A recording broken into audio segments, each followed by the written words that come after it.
Gloire à Dieu. Nous bénissons le Seigneur et nous rendons grâce à Dieu pour tout. Et aujourd'hui, nous allons considérer un thème simple. Qui peut inspirer mon chant dans la nuit? La nuit, elle arrive. La nuit, elle vient. La nuit est fréquente.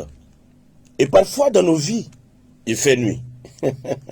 Et c'est terrible.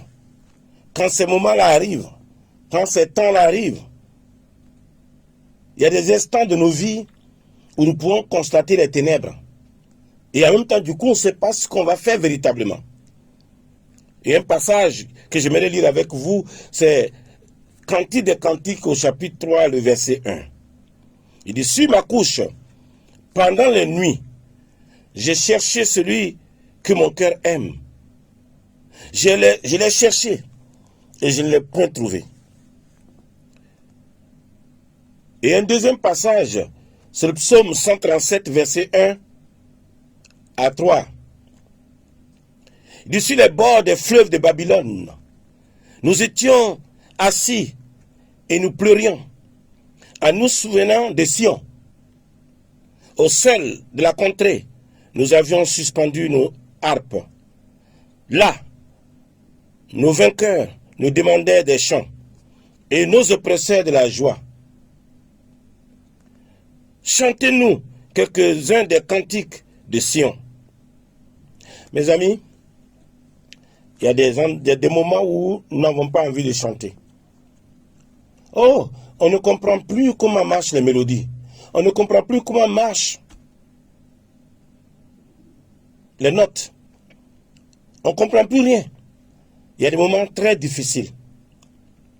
Mais qui peut nous inspirer un chant? Qui peut? Le monde ne peut pas, c'est sûr. Mais il y a quelqu'un qui peut. Et parfois, on se pose la question, qui peut nous inspirer un chant? Prions. Seigneur, merci.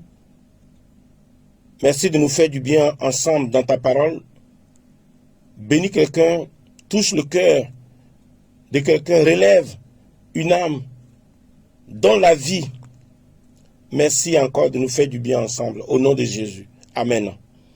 Alors, c'est très intéressant de comprendre que les nuits sont tout comme la mort, l'échec, la maladie, les divers problèmes auxquels on peut être exposé. La nuit aussi vient. Et la nuit représente les temps d'épreuve, les temps difficiles, les moments désastreux, les moments de souffrance, d'incertitude. Et parfois, on peut penser que Dieu est silencieux. Ça aussi, c'est une forme de nuit. On dit, ah non, mais Dieu ne me parle plus. Dieu ne fait rien. J'ai prié, je n'ai pas de réponse. Vous savez, nous passons tous par des nuits spirituelles, où nous cherchons Dieu sans le trouver immédiatement. C'est ça, sans le trouver quoi? Immédiatement. Donner sa vie à Christ ne nous exempte pas des nuits noires, des nuits ténébreuses, où vous voyez que l'obscurité est intense. Vous savez, les Juifs en captivité à Babylone ne pouvaient plus chanter, car leur cœur était brisé. Tout comme nous aussi parfois, dans une situation avec un cœur brisé, on ne sait plus chanter. Et parfois nos chants ne révèlent pas Dieu. Dans des circonstances, il arrive qu'on chante. Mais ce que nous chantons là ne glorifie pas Dieu. Ce type de chant là. Moi, je ne sais pas où est Dieu. Je ne comprends pas Dieu. Vraiment, je ne sais pas ce que j'ai fait à Dieu. Moi, je fais ceci, je fais cela. Maintenant, je suis étonné. Dieu ne fait pas ceci, Dieu ne fait pas cela. Ça, ce n'est pas des chants qui peuvent glorifier Dieu. On a des mauvaises confessions. On n'a pas une bonne confession. Parce que on n'a pas une bonne inspiration. Mais lorsqu'on est vraiment bien inspiré, alors là, nous pouvons bouleverser nos nations. Des gens sont passés par des moments difficiles. Et Dieu les a inspirés un chant. Et ils ont bouleversé leur génération. Et c'est ça, mes amis. Et ils ont bouleversé leur nation. Parce que le chant qui est sorti là était un chant inspiré. Oh, si nos chantes étaient des gens qui recevaient vraiment des chants inspirés. Et quand aujourd'hui, les gens, c'est brou, brou, brou, hey, Jésus, Jésus, hey, je ne vous comprends pas. Des chants bizarres comme ça. Que publicité, publicité. Moi, j'ai fait la publicité de Jésus. Ça, c'est un chant. Ça, c'est un chant. Des chants inspirés par des cartons. C'est pas ça. Non. J'ai besoin de m'attendre devant Dieu et que Dieu m'inspire. Et quand j'ouvre la bouche pour chanter, parce que c'est un chant inspiré, le monde des ténèbres tremble. Les démons tremblent. Parce que c'est un chant issu de la puissance du Saint-Esprit. C'est pas, on s'assoit, on dit, bon, si je chante comme ça, les gens vont aimer. Bon, et puis en plus, bon, si j'ajoute ça, tout le monde pourrait écouter. Et puis quand j'ajoute ceci, on peut jouer ça au bar. Mais si tu chantes seulement Jésus là, ah, les gens ne vont pas écouter ça. Il faut ajouter ça. Non, il y a des rimes qu'on ajoute parce qu'on veut que nos chants soient joués au bar. Le but, c'est même pas est-ce que c'est inspiré. Le but, c'est comment je peux vendre. Ou bien, comment est-ce qu'on peut me trouver? Je peux être célèbre. Non, Dieu nous inspire. Et nous avons besoin de recevoir une inspiration. Quand on est inspiré, c'est glorieux. Et eux, ils avaient accroché leur harpe au sol, car l'adoration leur semblait impossible dans des douleurs, dans les moments difficiles, dans les moments désastreux. Ils ne pensaient pas qu'ils pourraient chanter. Merci, merci, mes amis. Il faut bien comprendre. De la même manière, nous aussi, lorsque nous traversons ces moments difficiles, ces saisons particulières, nos chants, pour nous chanter deviennent difficiles, très difficiles. Quand nos prières restent, selon nous, sans réponse, quand l'épreuve s'éternise et que l'espoir s'immunise, quand l'oppression du monde nous empêche de louer librement, mais qui peut inspirer un chant dans ma nuit? Qui peut? Dans Job plutôt 35, verset 10, il dit, mais nul ne dit, où est Dieu, mon Créateur, qui inspire des chants d'allégresse pendant la nuit. La nuit, le jour de l'épreuve, le moment de l'épreuve, Dieu nous inspire des chants. Le monde ne peut pas nous inspirer un chant dans la nuit. Pourquoi? Parce que le monde, il s'adapte aux circonstances, mais n'apporte pas d'espoir durable. Le monde, il propose des solutions temporaires, mais ne guérit pas les blessures profondes que nous avons eues. Le monde nous encourage même à abandonner, plutôt qu'à persévérer. Vous voyez, vous savez, Dieu crée les nuits pour nous rapprocher de lui. Il y a des gens là, si ce n'est pas qu'il y avait une nuit, il peut faire 3 ans, il ne prie pas. Mais Dieu permet une nuit et devient un intercesseur incroyable. Ailleurs, avec ce qu'il voit là, mais il sait que ce qui reste, c'est de prier. Il devient un intercesseur. Et tant qu'il intercède là, il est auprès de qui? Il va dans la prière de qui pour intercéder? Dieu, non. Ah, c'est gagné. C'est gagné. Les nuits là, Dieu les permet. Dieu les crée pour nous rapprocher de lui. Ce n'est pas vous seulement. Des gens sont passés par là. Des hommes et des femmes sont passés par là. Elles ont été rapprochées de Dieu lorsqu'elles ont rencontré des nuits sombres, terribles. Ces personnes sont revenues à Dieu. Il y a d'autres aussi qui sont égarés. Comme cette sœur-là, elle a perdu sa fille. Elle voulait tellement de consolation, elle voulait tellement une consolation. Elle est là, elle est tout le temps larmes, les amis, les sœurs de l'église viennent la visiter, elles sont proches, elle encourage, elle encourage. Et un matin, elle dit, vraiment, elle va chanter quelque chose. Parce que chanter aussi, c'est confesser. Hein. Ouais. Elle dit, vraiment, je suis consolé. Ça fait 3 jours. Ma fille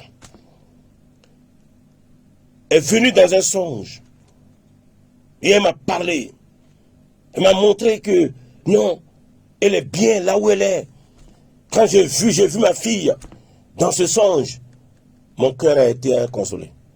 Mes amis, c'est pas une bonne confession. Il est réservé à l'homme de mourir une seule fois, après quoi vient le jugement. Nos parents ne viennent pas de l'au-delà pour venir nous parler. Ça, c'est pas bon. C'est un démon de mort. C'est un démon de nécromancie. C'est un sale démon. Il s'est fait passer pour il s'est fait ange de lumière, non? C'est ça là. C'est fait ange de lumière. Puisque ce qu'il dit là, ça ne contredit pas la pensée humaine. Ah, déjà, j'ai entendu, on était en train d'enterrer un papa.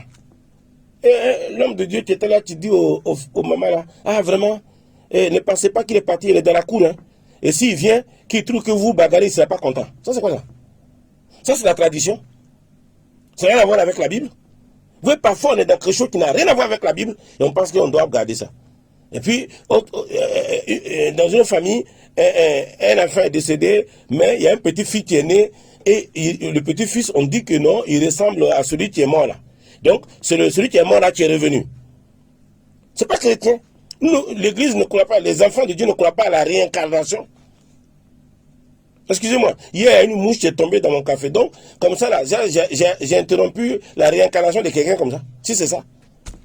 Parce que les bouddhistes, il faut chasser les mouches, il ne faut pas les avaler. Parce que le grand-père qui est devenu mouche, tu vas devenir cafard plus tard, tu vas devenir un pangolin, et puis tu vas se réincarner en homme. Si en temps il est tué, il ne peut plus se réincarner. Des bêtises comme ça. Ça, c'est pas notre foi.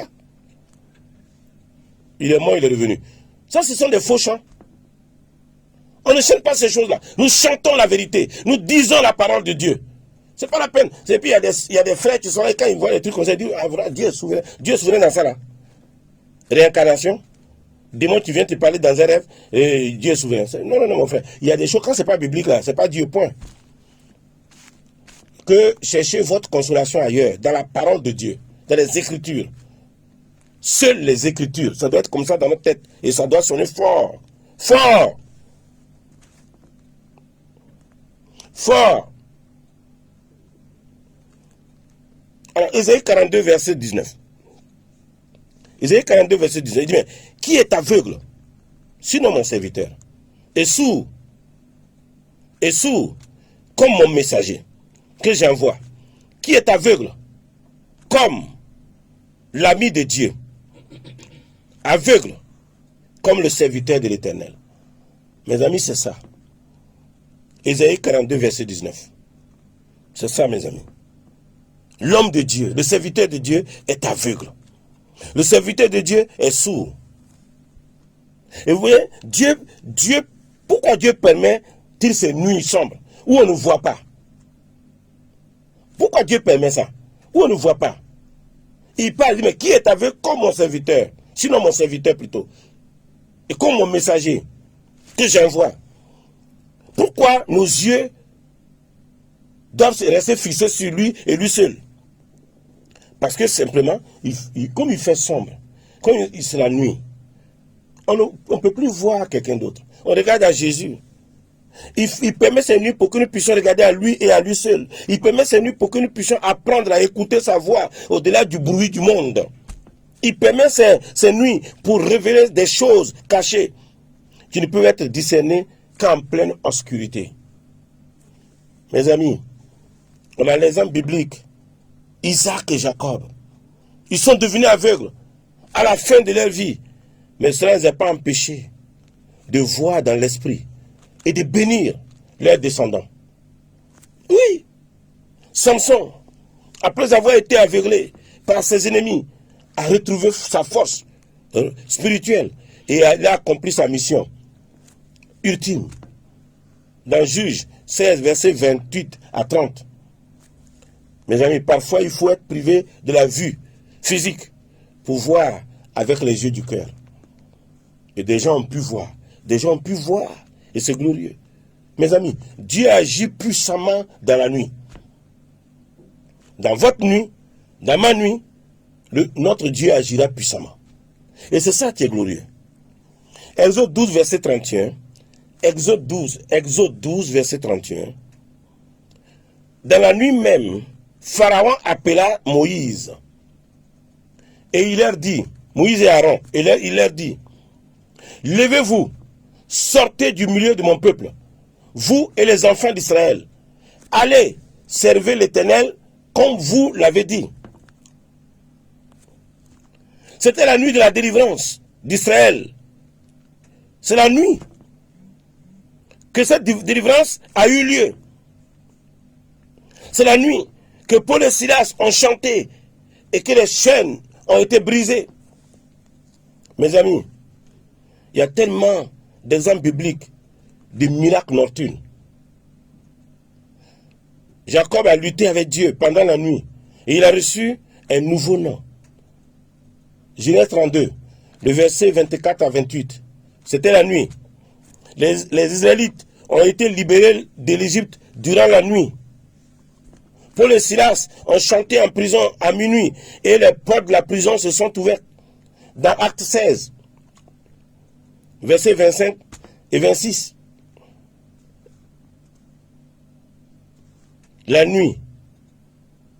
Vers le milieu de la nuit, Paul et Silas priaient et chantaient les louanges de Dieu et les prisonniers les entendaient. Alors qu'ils chantaient, tout à coup, il se fit un grand tremblement de terre. Ah, mes amis, ils ont loué Dieu.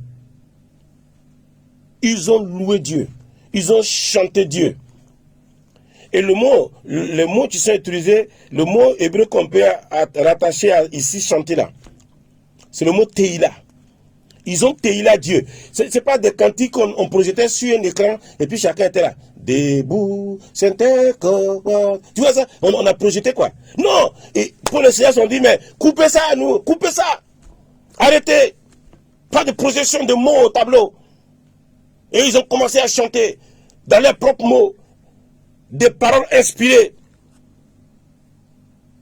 Et tout à coup, il se fit un grand tremblement de terre. De sorte que les fondements de la prison furent ébranlés.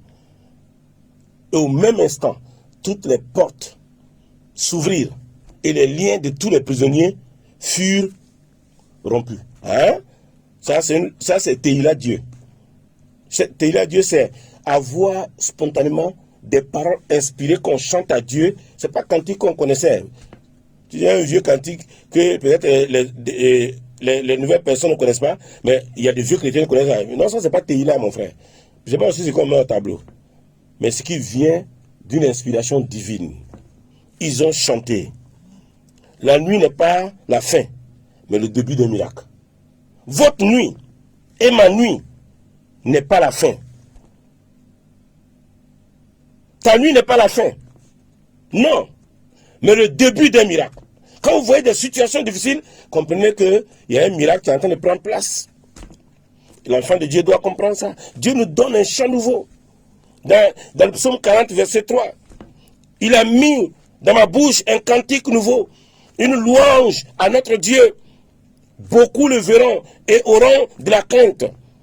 Et ils se confieront à l'Éternel. Il a mis dans ma bouche un cantique nouveau, des Teïla, des paroles inspirées, pour que je puisse le dire à Dieu. Mais au cœur de la nuit, Dieu peut mettre un chant nouveau dans nos bouches. Il peut. Il peut faire ça. Mes amis, chanter dans la nuit change l'histoire. Chanter dans la nuit change les choses. Paul et Silas, on l'a dit, ils ont chanté et ils ont changé l'atmosphère spirituelle en prison par leurs chants et de louanges. Anne, dans sa sérénité, a chanté un cantique après que Dieu lui ait donné Samuel, dans 1 Samuel 2, verset 1 à 10. Marie, la mère de Jésus, a chanté un cantique de louange en portant le Sauveur, dans Luc 1, verset 46 à 54. Mes amis, ces chants ils ont chanté là, je vous pose la question, c'était écrit dans quel cantique? Ils ont été inspirés. Et il y a beaucoup de cantiques que nous chantons aujourd'hui qui ont été inspirés.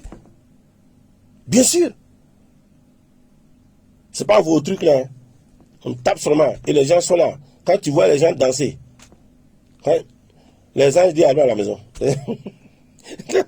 Il y a des fois là à l'église, les gens dansent. Et les gens disent allons à la maison. Ça là. Non. On ne peut pas danser Dieu comme ça. Parce que c'est n'importe quoi. Ça n'a rien à voir avec Dieu. C'est pas inspiré. Non. Mais Anne, Marie, Paul et Silas, ils ont lu dans quoi? Non. Des paroles instantanées qui sont données. Inspirées à partir du cœur. Qui sortent par la bouche. Qui peut inspirer mon chant dans la nuit? Alors qu'il fait nuit dans ma vie. Qui peut me donner, puis qui peut m'inspirer? Mais c'est simple, mes amis. C'est Dieu seul qui peut le faire. Même si la nuit est longue, un chant de foi prépare l'aube d'un miracle.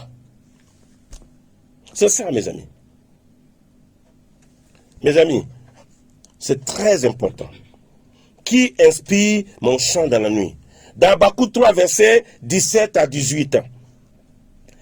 Car le figuier ne fleurira pas, la vigne ne produira rien. Le fruit de l'olivier manquera. Les champs ne donneront pas de nourriture. Les brebis disparaîtront du pâturage. Et il n'y aura plus de bœufs dans les étables. Mais moi, je veux me réjouir en l'Éternel. Je veux me réjouir en l'Éternel. Je veux me réjouir dans le Dieu de mon salut. Alléluia. Me réjouir. Je veux avoir des teilas, des paroles inspirées que je vais adresser à mon Dieu. Même quand tout semble perdu, je choisis de chanter. Car mon Dieu reste fidèle. Mon Dieu reste fidèle. Le monde n'inspire pas un chant. Et le monde ne peut pas t'inspirer un chant. Le monde n'inspirera jamais ton chant.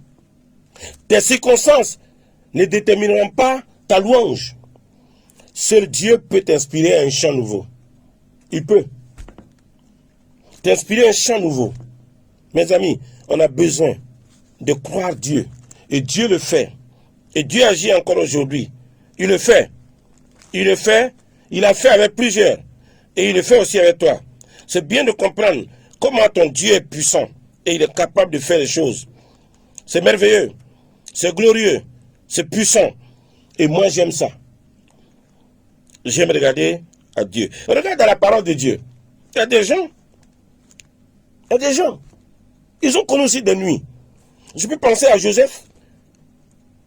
Il est parti de la prison au palais. De la prison au palais, Joseph a connu une nuit de trahison, une nuit d'injustice. Rejeté par ses frères et vendu comme esclave. On le voit dans Genèse 37, le verset 28. Accusé faussement et emprisonné dans Genèse 39, verset 20. Mais il a gardé la foi et Dieu l'a élevé au rang de gouverneur d'Égypte. Dieu l'a fait pour lui. Dieu l'a élevé. Mes amis, c'est ça. On voit Job, la nuit de l'épreuve. Job était un homme intègre. C'était ça, il était un homme intègre. Mais Job, il a perdu ses biens, il a perdu ses enfants, il a perdu sa santé. Quelle nuit terrible. Il a crié à Dieu dans son désespoir. Il dit, dans Job 7, versets 13 et 14, il dit, quand je dis, mon lit me soulagera, ma couche calmera mes douleurs, alors tu me ferais par des songes. Ah, une nuit terrible. Mais qu'est-ce qui va se passer? Mais la fin, Dieu lui a rendu le double de tout ce qu'il avait perdu. Job 42, verset 10. C'est pas merveilleux ça? On pense à David. David, la nuit de la fuite, ah, il a couru, l'homme là, poursuivi par Saül, qui voulait le tuer. Dans 1 Samuel 19, verset 1. Trahi par son propre fils, Absalom, dans 2 Samuel 15. Il a couru. Mais il a proclamé, dans le psaume 23, 4. Mais même quand je marche dans la vallée de l'homme de la mort, je ne crains aucun mal, car tu es avec moi. Dieu l'a inspiré un chant. Dans sa nuit, Dieu l'a inspiré le psaume 23. Imaginez ça, dans sa nuit. C'est glorieux, mes amis. Pierre, la nuit du reniement. Il y avait 3 fois il a renié le Seigneur, dans Luc 22. Il a pleuré amèrement dans une nuit de regrets et de douleurs. Mais Jésus l'a restauré. Il est devenu un grand apôtre. Dans Jean 21, le Seigneur lui dit, mais Simon, fils de Jonas, m'aimes-tu? Il a restauré. On a parlé de Paul et Silas. Et on a dans nos contemporains, on connaît des gens. Nelson Mandela. Des gens qui ont vécu des situations difficiles. Ils ont eu aussi les nuits. Mais on a vu après, le jour est venu. On a vu le pasteur Nick. C'est la même chose. Dieu nous inspire. Amen.